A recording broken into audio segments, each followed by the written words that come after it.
مطلب کبھی کسی ملک میں یہ سنا ہے؟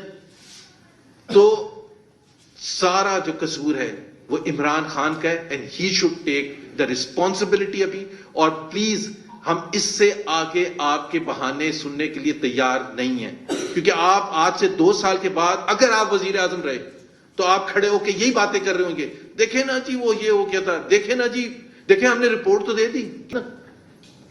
آپ سے اگر حکومت نہیں چلتی، یہی تو ہم پی ڈی ایم نے کہا ہے، یہی نون لیگ نے کہا ہے کہ آپ حکومت نہیں چلا سکتے. سو یہ بہانے کرنا اور یہ کہنا کہ کئی وزیر جو ہیں ان کو اب تیزی سے امپروومنٹ کرنی پڑے گی، تیزی سے کیسے امپروومنٹ کرنی پڑے گی؟ اور سب سے جو مذکر خیز بات ہے کہ جی کسی پولیٹیکل پارٹی کو حکومت میں نہیں آنا چاہیے جب تک اس کی تیاری نہ ہو. یہ میٹرک میں کوئی بچہ فیل ہو کے آئے نا یا انٹر میں اور وہ آ کے یہ کہے کہ ابا جان میں نے سمجھ لیا، امتحان میں بیٹھنا ہی اس وقت چاہیے جب آپ کی تیاری مکمل ہو. مطلب یہ کوئی سمجھانے کی بات ہے؟